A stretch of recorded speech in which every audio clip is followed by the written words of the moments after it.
Magandang umaga po mga kapatid sa bawat isa sa atin sa pangalan ng ating Panginoong Hesus. Narito po tayo sa ating pong Grace and Promises Daily Devotion.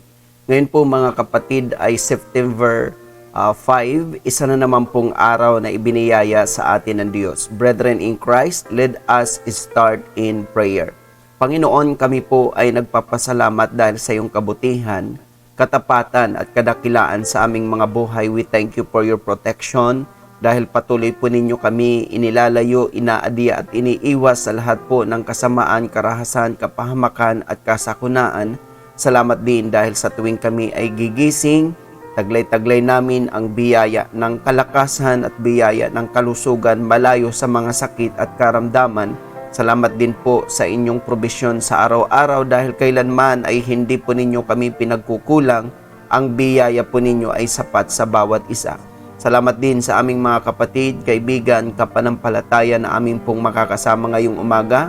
Patuloy po ninyong pagpalain ng aming buhay kasama ng kanya-kanya naming sangbahayan dahil naniniwala kaming lubos ng iyong mga salita ay hindi po babalik ng walang kabuluhan. Ito po ay patuloy na tutupad, gaganap at magpapangyari sa lugar na inyo pong pinagsuguan. Kaya hinihiling po namin minsan pa sa umagang ito na isugo po ninyo ang inyong mga salita sa lahat po ng mga nakikinig ngayon nang sa gayon ay mapagpala ang aming buhay. Salamat sa iyong mga salita na patuloy pong nagbubunsod ng kalakasang espiritual, nagdudulot ng matatag na pananampalataya at nagbibigay ng matibay na pag-asa. Salamat din sa napakagandang umaga na naman na inyo pong ipinagkaloob sa amin dahil alam po namin na sa araw na ito ay mayroon po kayong panibagong lang biyaya at panibagong lang pagpapala. That's why as your children, we expect that we will receive all the blessings that you have stored and prepared for us today. This all we pray in Jesus' mighty name. Amen and amen. Good morning, brethren in Christ. Once again, welcome sa ating pong Grace and Promises Daily Devotion. Ang ating pong pagbubulayan ngayon ay ating pong mababasa sa Matthew chapter 12, 34 to 35 at ito ang wika sa Tagalog ang Biblia. Kayong lahi ng mga ulupong, papaano kayo na masasama ay makapagsasalita ng mabubuting bagay, sapagkat sa kasaganaan ng puso ay nagsasalita ang bibig. Ang mabuting tao sa kanyang mabuting kayamanan ay kumukuha ng mabubuting bagay, at ang masamang tao sa kanyang masamang kayamanan ay kumukuha ng masasamang bagay. And in Amplified Version, Matthew 12:34 to 35, you offspring of vipers, how can you speak good things when you are evil or wicked? For out of the fullness, the overflow, the superabundance of the heart, the mouth speaks. The good man from his inner good treasure flings forth good things, and the evil man out of his inner evil storehouse flings forth evil things. Mapagpala po ang salita ng Diyos na ating pong pagbubulayan ngayon. We all know na ang author po ng Gospel according to Matthew is no other than Apostle Matthew himself. And Apostle Matthew, known as Levi, and he was a tax collector by profession before the Lord Jesus Christ called him. And ito nga po ay naitala at naisulat po mga kapatid ang very utterance ng ating Panginoon Kristo about what we speak with our mouth, na ang wika niya mga kapatid na itong kayong lahi ng mga ulupong, speaking mga kapatid, included na po dito yung mga Sadducees, Pharisees at saka scribes. At saka of course, brethren in Christ, yung mga Hudyo na mga sabihin natin mga close-minded when it comes to teaching to our Lord Jesus Christ, na ang sabi ni Jesus, kayong lahi ng mga ulupong, paano kayo na masasama ay makapagsasalita ng mabubuting bagay, sapagkat sa kasaganaan ng puso, ang wika ng ating Panginoon Kristo ay nagsasalita ang bibig. Hindi po pwedeng nasasabihin po natin ay bulaklak lamang po ng ating mga bibig ang mga salitang ating sinasalita. Ang totoo po kung ano po ang nasa kaibuturan ng ating puso, iyan po ang wiwikain ng ating mga bibig. And Jesus Christ explained these things, brethren in Christ. Now there are two kinds of men. Mayroong isang mabuting tao, out ng kanyang kabutihang loob, yun ang kanyang sasalitain. Ang isa naman, ang masamang tao, ay kung ano naman po ang kasamaan ng kanyang loob, yun naman po ang sasalitain ng kanyang bibig. Kaya mga kapatid, madidistinguish natin ang isang tao kung ano ang nasa kaibuturan ng kanyang puso dahil yaon po ang kanyang magiging bukang bibig. That's why our today's message, which entitled "Let Our Mouth Speaks Good Things Only." Mga kapatid, we are the one who can control the words that comes out from our mouths, brethren in Christ. Kaya we have to choose. Kapag alam po natin na masama ang ating bibigkasin, wag na po natin salitain. Pero kung ang ating sasalitain, ito po ay mga mabubuting bagay, why don't we speak, brethren in Christ? Because kapag ito ay ating sinalita, of course, maririnig ng ating tainga at magre-register ito sa ating mga kaisipan. At kapag nag-register ito sa ating kaisipan, later on, our hearts believe. At kapag sumampalataya ang ating puso, ito po ang magmamanifest sa ating buhay. Kaya pinipili, mga kapatid, ang mga salitang ating sasalitain. Dahil, ulitin ko, kung ano po ang ating sinasalita, yun ang magmamanifest sa ating mga bibig, sa ating buhay, should I say, dahil ang sabi po ng Proverbs, life and death is in the power of our tongue. That's why our today's word, in which we need to agree, believe, claim, and declare, as what I repeatedly say, it is not sufficient for the word that we will just read it, we will just study it, or we will just hear it from someone who is teaching to us and preaching to us. We have to agree it personally, we have to believe it personally, we have to claim it personally, we have to declare it personally, so that there will be manifestations in our lives, brethren in Christ. And our today's grace and promises that we are going to tackle, we will acronym the word wait, brethren in Christ, WEIGHT, sa mga bagay o mga salitang dapat nating salitain, mga kapatid, instead na ang ating sasalitan ay mga bad things, evil things, or sabihin natin, mga kapatid, destructive things. Ang ating dapat sinasalita ay ang mga positibong bagay, mga kapatid, at magagandang bagay, mabuting bagay, at maiinam na bagay. At dito nga po, ito po ay mga ilan lamang pong pwede po natin bigkasin, brethren in Christ, sa pamamagitan po ng ating mga bibig. Again, we are going to acronym the word wait, WEIGHT. First point, start speaking word of wisdom now. Sa halip na masama ang ating mga sasalitain, bakit hindi po natin simulan magsalita ng salita ng karunungan, mga kapatid? Word of wisdom. Dahil again, ang kaibahan po ng knowledge and wisdom, ang knowledge ay atin po itong nagigain sa pamamagitan po ng ating mga experiences. Samantala, ang wisdom, ito po ay direct from our God through His Spirit.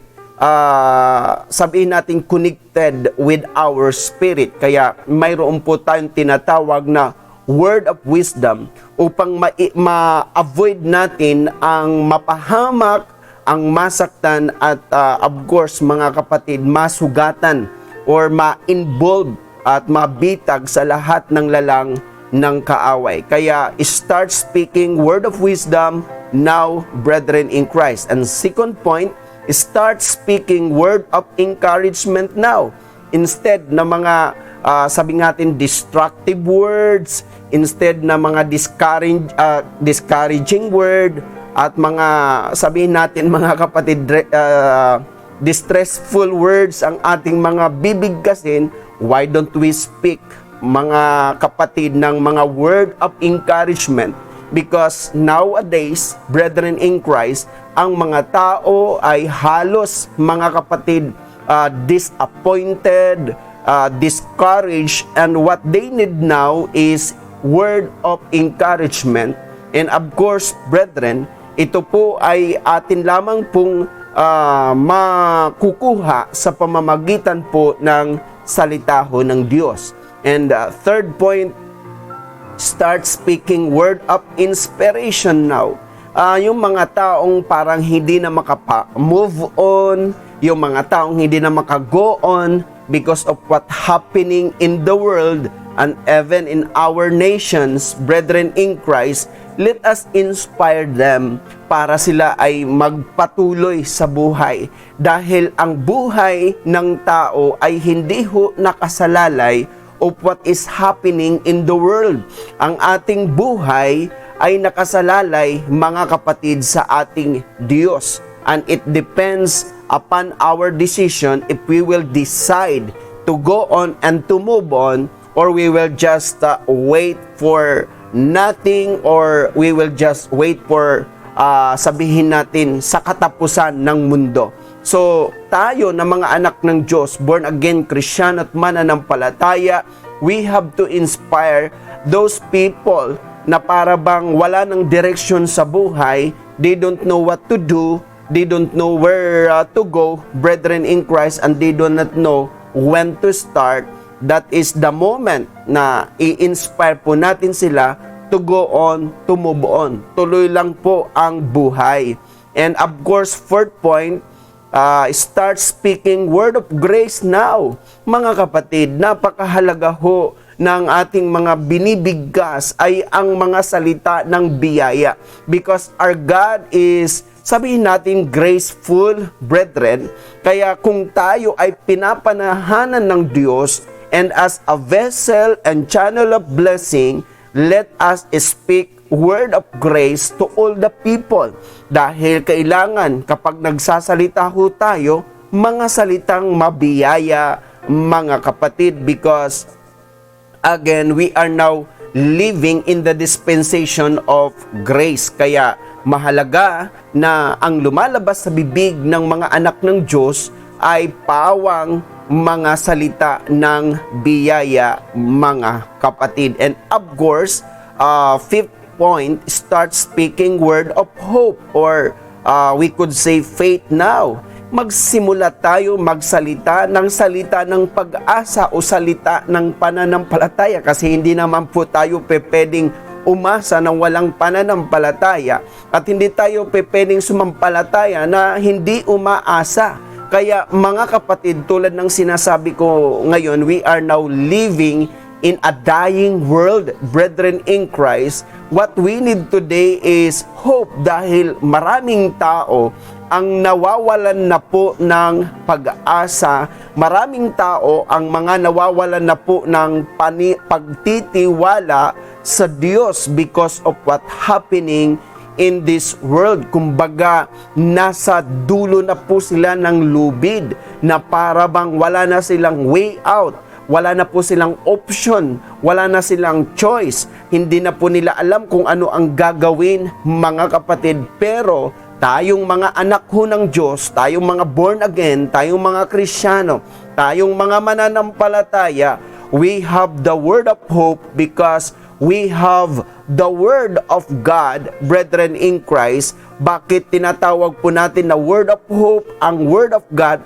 Kasi naandun ang promises ng ating Panginoon na pwede po nating sampalatayanan, pwede natin angkinin, so that these promises will happen sa buhay po natin. Instead na bigyan po natin mga kapatid ng ano pa man na mga evil words, bigyan po natin sila ng word of hope and word of faith, brethren in Christ, para po sila ay makapagpatuloy sa buhay na ito. And last point, sixth point, start speaking word of truth now. Dapat ang sinasalita po natin, mga kapatid, ay pawang mga salita ng Diyos lamang. Kasi mga kapatid, identity yan ng mga anak ng Diyos, born again Kristyano at mananampalataya. Hindi po mga kapatid yung bukang bibig natin pangangailangan, bukang bibig natin reklamo, bukang bibig natin pag sabihin natin mga kapatid pagmumurmur or complain, brethren in Christ, palitan natin ang ating mga sinasalita ng salita ng katotohanan. Dapat kapag tayo ay nakakaranas ng pangangailangan, let us speak the word of truth. God will provide.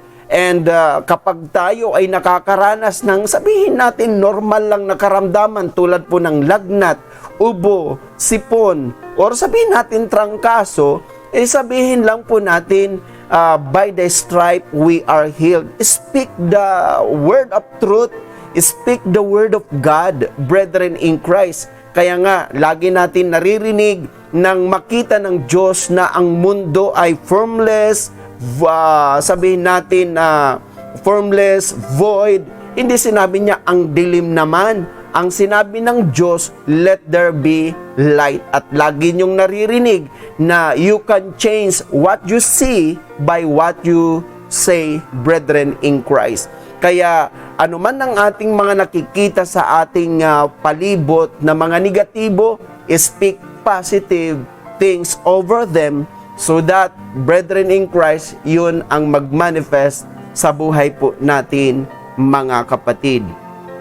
To sum up of our today's message which entitled, Let Our Mouth Speak Good Things Only, and our today's grace and promises that we tackled and we acronym the word WAIGHT, W-E-I-G-H-T. First point, start speaking word of wisdom now. Second point, start speaking word of encouragement now. And third point, start speaking word of inspiration now.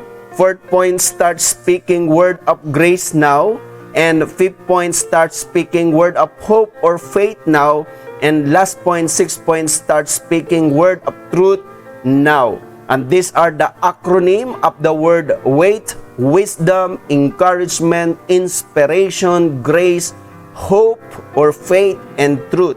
And these are the words that we can speak day after day, brethren in Christ, instead na ang ating sasalitain ay mga negative things or evil things or bad things, brethren in Christ. Why don't we start speaking word of wisdom, word of encouragement, word of inspiration, word of grace, word of hope or faith, and word of truth? At yan po, mga kapatid, ang magmamanifest sa buhay po natin. Let us pray. Panginoon, kami po ay nagpapasalamat dahil we have your word na patuloy pong nagre-remind sa amin. Truly na ang masamang tao, ayon sa kasaganaan ng kanyang puso, yun ang kanyang bibigkasin. Subalit kaming mga anak ng Diyos, born again, Kristyano at mananampalataya, bilang mabuting tao, ayon sa kasaganaan ng aming puso na kabutihan, yun ang bibigkasin ng aming mga bibig. Hayaan niyo po, Lord, na ang aming laging bibigkasin ay mga word of wisdom, word of encouragement, word of inspiration, word of grace, word of hope, word of faith, and word of truth, Lord, upang sa gayon, kapag ito ay narinig ng aming tainga, magre-register sa aming mga kaisipan, at kapag nag-register sa aming kaisipan, sasampalatayanan ito ng aming puso, at kapag sinampalatayanan ito ng aming puso, ito po ang magmamanifest mangyayari, magaganap at matutupad sa aming mga buhay. Salamat sa patuloy po ninyong pagpapala sa amin spiritually, intellectually, emotionally, physically, materially, financially, in all aspects of our lives. I-bless niyo po ang aming mga kapatid na may mga negosyo. I-bless niyo po ang aming mga kapatid na may mga trabaho. I-bless niyo po ang aming mga kapatid na nag-aaral. I-bless niyo po ang aming mga kapatid na nasa kanya-kanyang tahanan, anuman po ang ginagawa. At salamat for this wonderful day that you have given to us. Dahil sa araw na ito, minsan pa namin tatanggapin ang iyong mayamang laang biyaya at mayamang laang pagpapala. That's why sa buong maghapon, kami po ay magiging successful, prosperous, victorious, favored, and blessed. At kami ay magiging pagpapala sa aming pamilya, sa aming iglesia, sa aming komunidad, at sa lahat ng taong aming makakasalamuha. At salamat din sa lahat ng iyong mga anak, born again, Kristiyano at mananampalataya, because truly that in your hands we are well secured and well protected, because we are always covered with your precious blood, and we are always surrounded with your guardian angels. And first and foremost, we are bearing your powerful name because we are called Christians. At salamat din, Panginoon, sa aming bansang Pilipinas. Ang bansang Pilipinas ay bansang pinagpala, hindi po bansang isinumpa. At aming itinatas ang aming mahal na presidente kasama ng kanyang kabinete, mga senadors, governors, mayors, captains, councilors, mga kagawad, mga tanod, at lahat ng government officials from national down to local, kasama po ang Armed Forces of the Philippines and Philippine National Police, and we lift them up all to you, and we declare and decree that bless them all and help them, Lord, to serve with integrity, dignity, and honesty sa taong bayan. Salamat God, salamat Jesus, and this all we pray in Jesus' mighty name. Amen and amen.